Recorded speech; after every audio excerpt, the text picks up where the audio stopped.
Comment se fait-il que ceux-là qui créent par leur système cette pauvreté créent un agenda pour lutter contre la pauvreté que eux-mêmes en fait sont en train de créer? Il faut se poser des questions. Quelle est l'intention de l'Occident?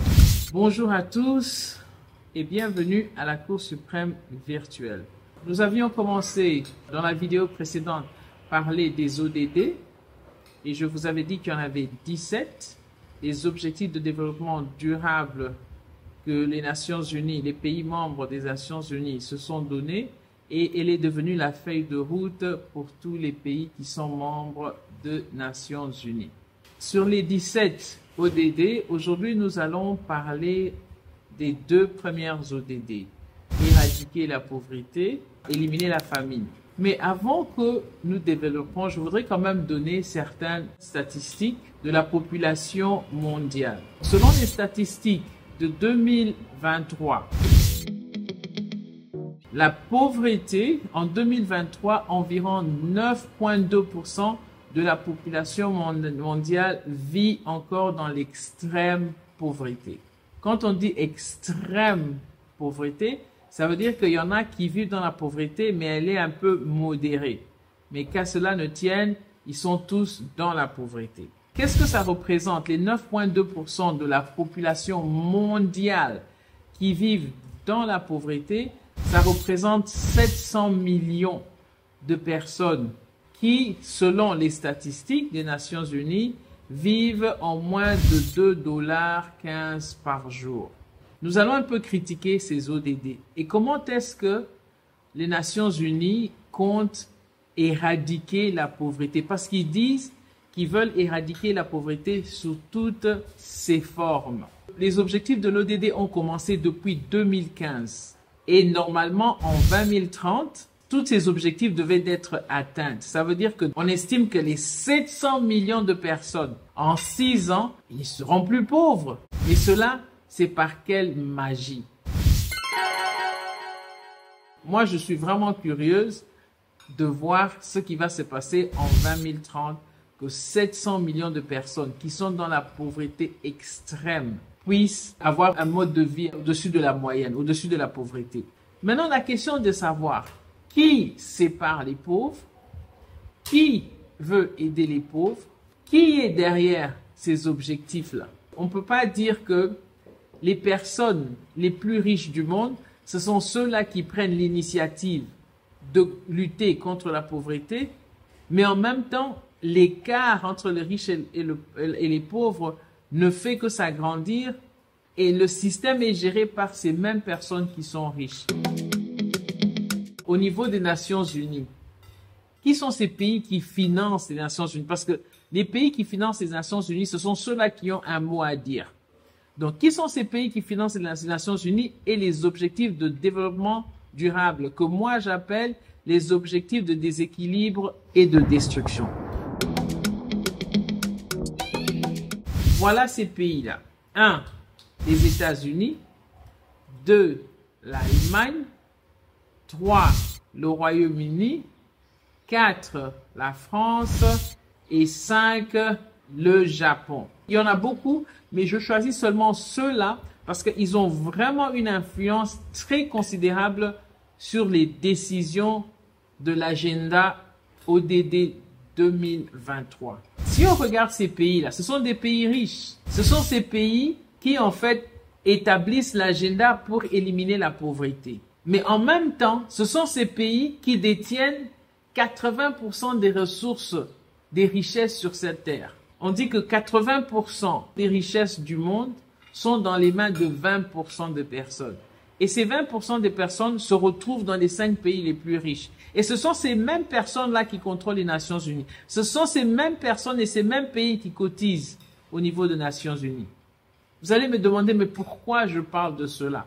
Comment se fait-il que ces mêmes personnes, ceux-là qui créent par leur système cette pauvreté, où il y a un déséquilibre entre le partage des ressources naturelles, des richesses du monde. Ils ont 80% des ressources et 80% de la population a accès à 20%. Mais c'est ces 20% de personnes qui ont accès à 80% des ressources qui créent un agenda pour lutter contre la pauvreté que eux-mêmes en fait sont en train de créer. Il faut se poser des questions. Quelle est l'intention de l'Occident? L'Occident a-t-il déjà développé un pays? Les Nations Unies a-t-il déjà contribué au développement d'un pays? Quelle est la mesure? Par quoi est-ce qu'ils peuvent mesurer le succès du développement dans certains pays? Maintenant, la question se pose.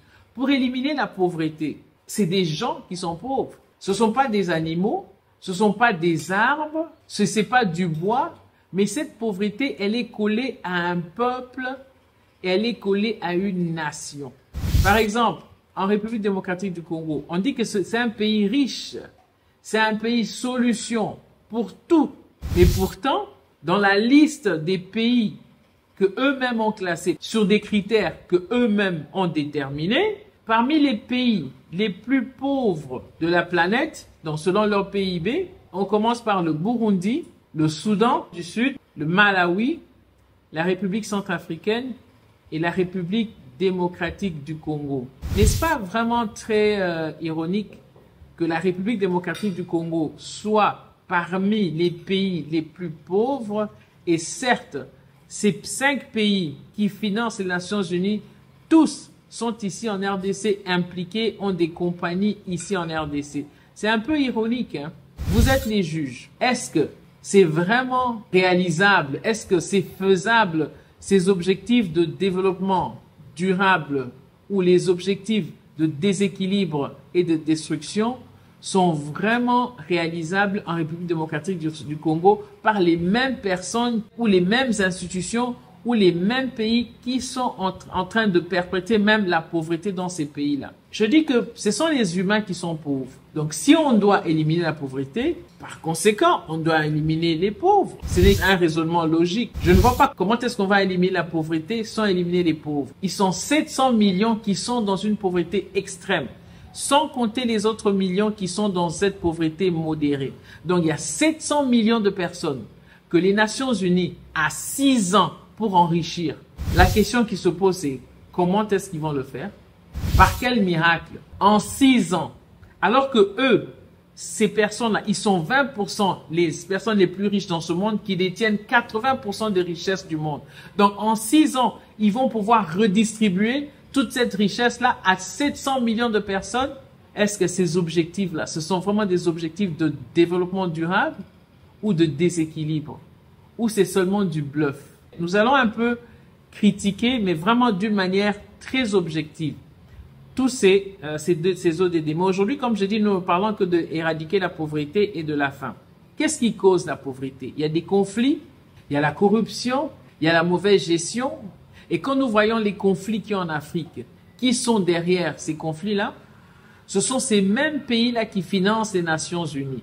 Ce sont ces mêmes pays-là qui créent cet agenda d'éliminer la pauvreté. Vous pensez vraiment que ces gens veulent finir avec la pauvreté?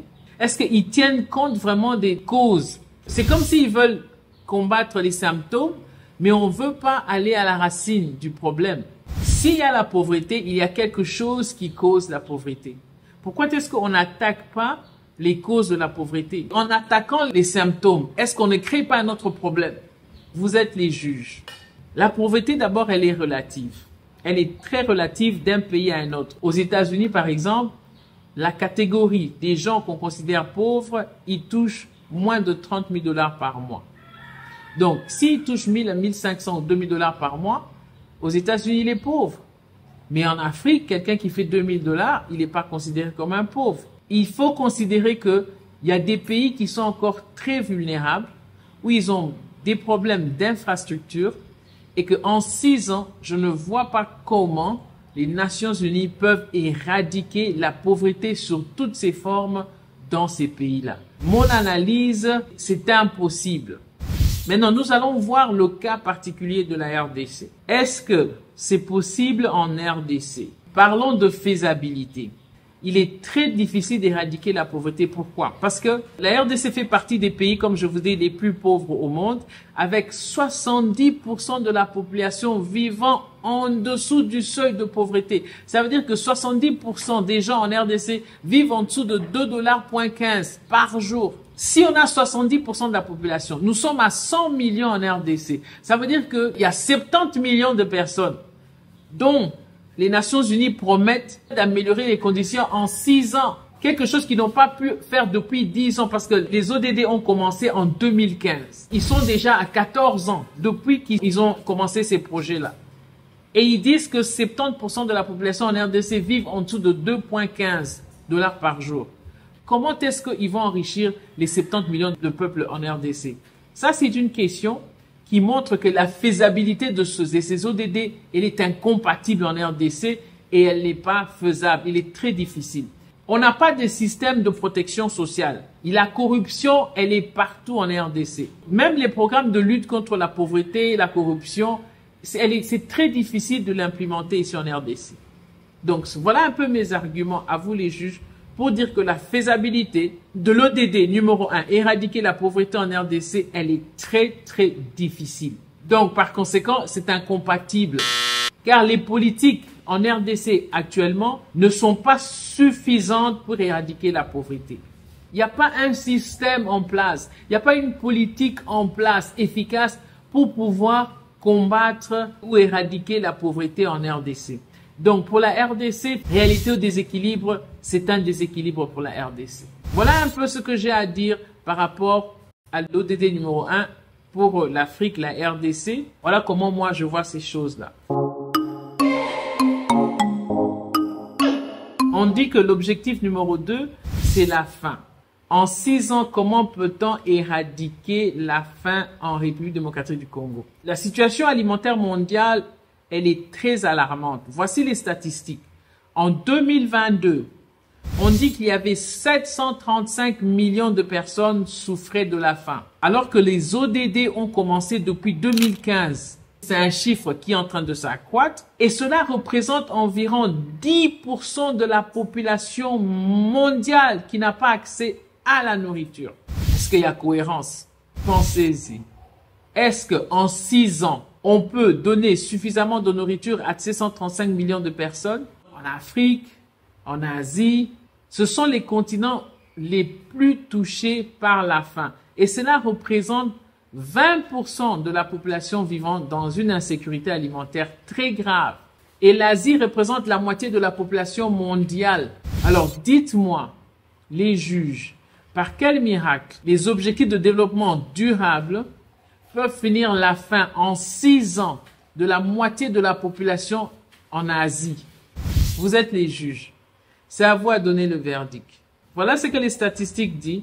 Que l'insécurité alimentaire, près de 2,33 milliards de personnes dans le monde sont en situation d'insécurité alimentaire, modérée ou grave. Les statistiques montrent que ce chiffre est en train de croître. Je vous avais dit dans une vidéo que souvent, quand vous entendez la lutte contre la drogue, la lutte contre la faim, la lutte contre chaque fois que les gens qui luttent contre quelque chose, cette chose dont tu luttes est en train de s'accroître. Nous sommes en 2024. Si Dieu nous prête vie, je serai encore avec vous sur cette chaîne. Et en 2030, je souhaite vraiment qu'il n'y ait plus de famine sur cette terre, qu'il n'y ait plus de pauvres. Et d'ailleurs, j'attends ça, j'anticipe ce moment-là.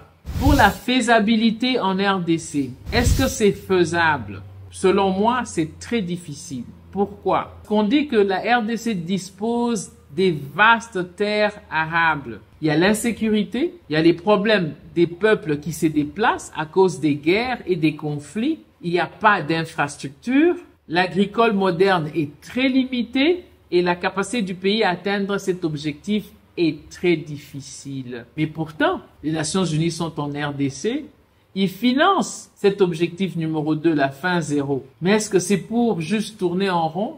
Est-ce qu'il n'y a pas des gens qui s'assoient et examinent réellement est-ce que cet argent qu'on est en train de dépenser pour arriver à atteindre cet objectif qui est presque difficile, est-ce qu'on ne peut pas prendre cet argent et mettre ça ailleurs?